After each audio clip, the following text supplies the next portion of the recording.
Hello guys, সবাই কেমন আছেন? আশা রাখছি অনেক অনেক ভালো আছেন। আজকে নতুন একটি ব্লগ নিয়ে আপনাদের সামনে চলে এসেছি।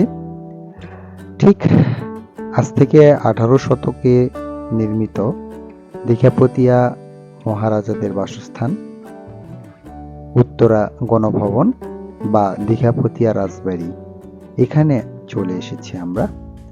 উত্তরা গণভবন অবস্থিত নাটোরে। নাটোর শহর থেকে প্রায় 3 কিলোমিটার উত্তরে এক মনোরম পরিবেশে এটি অবস্থিত। আর অপূর্ব এখানকার প্রাকৃতিক সৌন্দর্য। এটি হলো কাচারি ভবন। এর পাশেই রয়েছে শান বাঁধানো একটি ঘাট। এই রাজবাড়ি চত্বরে রয়েছে 6টি পুকুর। এগুলো হচ্ছে গোলপুকুর, পদ্মপুকুর, শ্যামসাগর, কাচারি পুকুর, কালী পুকুর, কেষ্টজি পুকুর নামে। দীর্ঘদিন সংস্কার না করার কারণে অনেক পুকুর ভরাট হয়ে গেছে। আর এই অবকাঠামোর মধ্যে রয়েছে অসংখ্য গাছ। তো গাইস, চলুন সামনের দিকে আমরা একটু এগিয়ে যাই। এটি মূল গেট বা ফটক। এখন আমরা একটু সামনের দিকে এগিয়ে যাচ্ছি। তো সামনে যেতে যেতে দুই পাশেই দেখতে পাচ্ছেন বিভিন্ন ধরনের গাছ রয়েছে। এখানে যে গাছগুলো রয়েছে সেখানে বসে অনেকে ছায়ার নিচে আছেন, কারণ আসলে প্রচন্ড রোদ। রোদের কারণে ছায়া যুক্ত যে গাছগুলো রয়েছে সেখানে বসে সবাই একটু নিজেদেরকে জিরিয়ে নিচ্ছেন। তো আর একটু সামনের দিকে যাই আমরা। এই যে চিহ্নটি দেখছেন, এই চিহ্নর রাস্তা ধরে আমরা একটু সামনের দিকে এগিয়ে যাব। সামনে যে বড় একটি ফটক বা মূল গেট দেখা যাচ্ছে, এটি গ্র্যান্ডমাদার হাউস। এই গ্র্যান্ডমাদার হাউসে সম্পর্কে জানা যায় যে যে সকল রানীরা বৃদ্ধ হতেন তাদেরকে এখানে এনে গ্র্যান্ডমাদার হাউসে রাখা হতো বা এখানে তারা থাকতেন। এটা আধুনিক কালে বৃদ্ধাশ্রম বলা যায়। এই গ্র্যান্ডমাদার হাউসে সবাই এসে থাকতেন।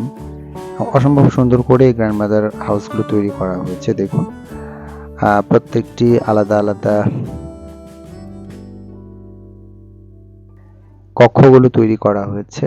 এই কক্ষের সামনে ব্যালকনি রাখা হয়েছে এবং মূল দরজা রয়েছে। অনেক সুন্দর করে আর্কিটেকচারাল ভাবে তৈরি করা হয়েছে। এখানে টিন দিয়ে তৈরি করা একটি শেড দেখা যাচ্ছে। সম্ভবত এটি গ্যারেজের মতো লাগছিল, অথবা এটিও কোনো একটি কাজে ব্যবহার করা হতো, তেমন আমরা কোনো তথ্য জানতে পারলাম না। তো একটু সামনের দিকে এগিয়ে যাচ্ছি।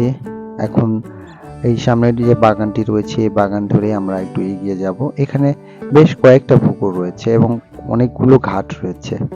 এই প্রত্যেকটি ঘাটই পুকুরের সঙ্গে সংযুক্ত করা হয়েছে এবং এক একটি ঘাটের এক এক রকম বসার জায়গা রয়েছে, সৌন্দর্য অনেক বেশি। তো দেখুন, বসার জায়গাগুলো অনেক সুন্দর করে তৈরি করা হয়েছে। বাগানটিও অনেক সুন্দর, পরিপাটি একটি বাগান, পরিচ্ছন্ন। তো আমরা মূল পুকুরের এই পাশ দিয়ে সামনের দিকে এগিয়ে যাচ্ছি। দেখা যাক সামনে আমরা আর কি কি দেখতে পাই। এখানে দর্শনার্থীদের জন্য একটি চিড়িয়াখানা তৈরি করা হয়েছে। এই চিড়িয়াখানাটিতে তেমন সংগ্রহের মধ্যে কিছু নেই, তবে এখানে হরিণ আমরা দেখতে পেয়েছি। এখানে আগত পর্যটকরা হরিণদেরকে খাওয়াচ্ছিলেন। তো হরিণগুলো বেশ আনন্দ করে খাচ্ছিলেন। এই হরিণগুলো যতটা দেখছিলাম যেগুলো চিত্রাল হরিণ সম্ভবত। তো ওই হরিণগুলোকে খাওয়াচ্ছিলেন। অনেক সুন্দর, অনেকগুলো হরিণ রয়েছে এখানে। তো দেখুন হরিণগুলো।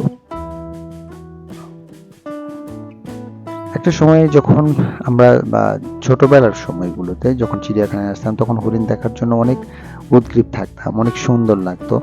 তো এখন এসে অ্যাভেলেবল হরিণ আমরাও দেখতে পাচ্ছি। এখানে দেখুন, আমি নিজেও হরিণদেরকে খাওয়াচ্ছি, ওরা খুব আনন্দ করে খাচ্ছে এবং এই যে ছোট বাবুটিও খাওয়ালেন। তো এখন আমরা এখান থেকে আর একটু সামনের দিকে এগিয়ে যাব এই পুকুরের পাড় ধরে। মানে এই যে পুকুরটি অনেক বড়। পুকুরের পাশ দিয়েই এখানে চিড়িয়াখানা তৈরি করা হয়েছে। সামনে চিড়িয়াখানায় আমরা এখানে দেখতে পাচ্ছি একটা ময়ূর রয়েছে। ও চুপ করে আছে, কোনো ধরনের রেসপন্স পাচ্ছিলাম না। তো মনে হয় একটু রেস্ট নিচ্ছে, এই যে দেখছে একটু করে। তো এখান থেকে একটু সামনে যেয়ে আবার এখানে রয়েছে আফ্রিকান রেড একটা পাখি। তো এইখানে দেখুন কলিম পাখি দেখা যাচ্ছে। এই কলিম পাখিকে আমরা দেখতে পাচ্ছিলাম না, ও অনেক একটু দূরেই রয়েছিল, তবে ক্যামেরায় আমি কতটুকু দেখাতে পারছি জানি না। তো এখান থেকে এখানে অনেকগুলো খরগোশ মানে দেখা যাচ্ছে। এই চিড়িয়াখানাতে বেশ কিছু খরগোশ আমরা দেখেছি। আর এখানে একটা বানর রয়েছে, সে শুধু পায়চারি করছিল এপার ওপার। এই বিখ্যাত দীঘাপতিয়া রাজবাড়ি সম্পর্কে জানা যায়, নাটোরের রানী ভবানী তার নায়েব দয়ারাম রায়কে দীঘাপতিয়া পরগনা উপহার দেন। পরবর্তীতে নায়েব সেখানে কয়েকটি প্রাসাদ করে তোলেন। প্রায় 43 একর আয়তনের লেক ও প্রাচীর বেষ্টিত রাজবাড়িতে মোট 12টি ভবন রয়েছে। এইখানে একটি সংগ্রহশালা তৈরি করা হয়েছে, অর্থাৎ রাজপরিবারে যে ব্যবহৃত পোশাক আশাক, তারপরে ধরে নেন ব্যবহৃত বিভিন্ন ধরনের বই, এছাড়া পাণ্ডুলিপির সঙ্গে ব্যবহৃত তরবারি বা এই ধরনের রাজকার্যে ব্যবহৃত বিভিন্ন ধরনের সামগ্রী এখানে প্রদর্শনী আকারে রাখা হয়েছে। এখান থেকে আমরা সামনের দিকে দেখতে পাচ্ছি মূল প্রাসাদ। এই প্রাসাদটিতেই আপনাদেরকে এখন নিয়ে যাচ্ছি। এখানে রয়েছে সুন্দর একটি বাগান, এছাড়া রয়েছে রাজা প্রসন্ননাথের অবক্ষ মূর্তি, জমিদার দয়ারামের ভাস্কর্য, অতিথিশালা সহ আরো অনেক কিছু। তো চলুন সামনের দিকে এগিয়ে যাই। 1965-তে এই রাজপ্রাসাদটি পরিত্যক্ত হবার পরে এটি কিন্তু 1966 সালে পূর্ব পাকিস্তান সরকারের নিয়ন্ত্রণে আসে এবং 1972 সালে এটিকে উত্তরা গণভবন হিসেবে অভিহিত করা হয়। রাজার মূর্তিও আমরা দেখতে পাচ্ছি। তো এখানে চারিদিকে মনোরম লেক, সুউচ্চ প্রাচীর পরিবেষ্টিত ছোট বড় 12টি কারুকার্য খণ্ডিত দৃষ্টিনন্দন ভবন রয়েছে। আর এই যে রাজমহলটি বা যে প্রাসাদটি, মূল ভবনটি আমরা দেখতে পাচ্ছি, এই ভবনের পাশ দিয়ে কিন্তু অনেক বড় একটি জায়গা রয়েছে। অনেকটা আকৃতির, ইংরেজি আকৃতির মডিউলে এই বিল্ডিংটি তৈরি করা হয়েছে। এর ভিতরে তৎকালীন সময়ে রাজদরবারের ব্যবহৃত বিভিন্ন চেয়ার বা সিংহাসন, যেটা বলা হয় সোফা, এরকম অনেক কিছুই রয়েছে। যদিও এর ভিতরে দর্শনার্থীদের প্রবেশের এখন কোনো অনুমতি নেই, যে কারণে কেউ প্রবেশও করতে পারছে না, তবে সবাই ছবি উঠাচ্ছে যে যার মতো করে। অনেক সুন্দর লাগছে, এখানকার পরিবেশটা অনেক সুন্দর, অপূর্ব। তো আমরা এই যে আম বাগানগুলো দেখতে পাচ্ছেন, এখানে কিন্তু বিশাল একটা আম্রকানন দেখতে পাচ্ছেন, এটি হচ্ছে রাজবাড়ির মূল অংশ, অর্থাৎ এটি মূল ভবন ছিল। এখান থেকেই সে সময় রাজ্য শাসন করা হতো। আর এই পাশটায় রয়েছে আমবাগান এবং আমার এই পাশে আরও কিছু ভবন দেখা যাচ্ছে। এই ভবনগুলো তৈরি করা হয়েছে রাজকার্য পরিচালনার জন্য। এই ভবনগুলো বিভিন্ন সময় ব্যবহার করা হয়েছে। তো গাইস, চলুন পুরো রাজবাড়িটি আপনাদেরকে আর একটু ঘুরিয়ে ঘুরিয়ে দেখায়। এখানে একটা চিড়িয়াখানাও তৈরি করা হয়েছে। সব মিলিয়ে অনেক সুন্দর এখানকার পরিবেশ। তো যদি কখনো আসেন, আপনার অনেক বেশি ভালো লাগবে। এখানে বিভিন্ন স্থান থেকে দর্শনার্থীরা এসছেন। এখানকার যে প্রাকৃতিক সৌন্দর্য, সেটি দেখার জন্য অনেকেই এসছেন। তো যে যার মতো আনন্দ করে এই জায়গাটি দেখছেন, সবারই খুব ভালো লাগছে। তো দীঘাপতিয়া এই রাজবাড়িটি আরও কিছু অংশ আপনাদেরকে এখন দেখাবো। তাহলে চলুন যাওয়া যাক।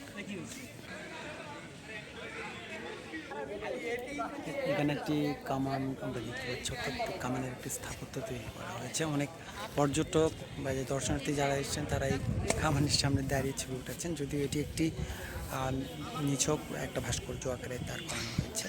তো এখান থেকে ছবি উঠায় অনেকেই খুব মজা পাচ্ছেন। এইটা একটা ভবন, এখানে এই ভবনটাতে আমি এসেছি, পুরো ভবনটা দেখা যাচ্ছে। তো ওদের অপরিচিতির কারণে এটি দেখা যাচ্ছে না। এটি হচ্ছে, একটু সামনে যাই আপনাদেরকে দেখা, এটা হচ্ছে কুমার প্যালেস। কুমার প্যালেসের যে বৈশিষ্ট্যটা আমরা এখানে দেখতে পাচ্ছি, সেটা হচ্ছে যে এটা 1897 খ্রিস্টাব্দে এই কুমার প্যালেস তৈরি করা হয়েছিল।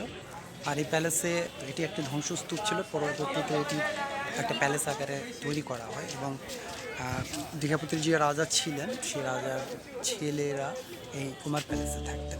এটি দ্বিতল ভবন। মূল প্রাসাদের খুব কাছেই কুমার প্যালেস অবস্থিত। এটি সুন্দর একটি দ্বিতল ভবন, এর উপরের তলায় 4টি শয়ন কক্ষ আছে। এখানে একটি ড্রেসিং রুম আছে আর নিচে রয়েছে সারি সারি কক্ষ। ছোট ভবনটি কুমার প্যালেসের পেছনে অবস্থিত। এছাড়াও প্রধান ব্লকের দক্ষিণে একতলা রানীমহল, আরো কিছু ভবন অবস্থিত।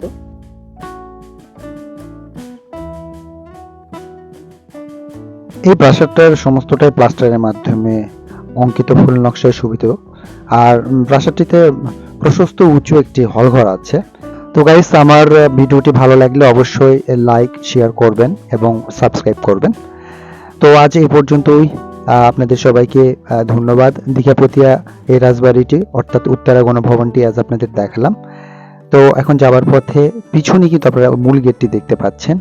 এই মূল গেটটি অপূর্ব 4 তলা বিশিষ্ট পিরামিড আকৃতির এই প্রবেশদ্বারটি অসম্ভব সুন্দর, যা উপরের দিকে ক্রমশ শুরু হয়ে গেছে। তো আজকের মতো এ পর্যন্তই। তো আমরা সবাই এখন চলে যাচ্ছি। তো আশা রাখছি আপনাদের অনেক ভালো লেগেছে আমার এই ব্লগটি। উত্তরা গণভবন খোলার একটি সময়সূচিও এখানে রয়েছে, আপনারা একটু দেখে নেবেন। তো আমি আজকের মতো এখানে শেষ করলাম। সবাই ভালো থাকবেন। ধন্যবাদ সবাইকে।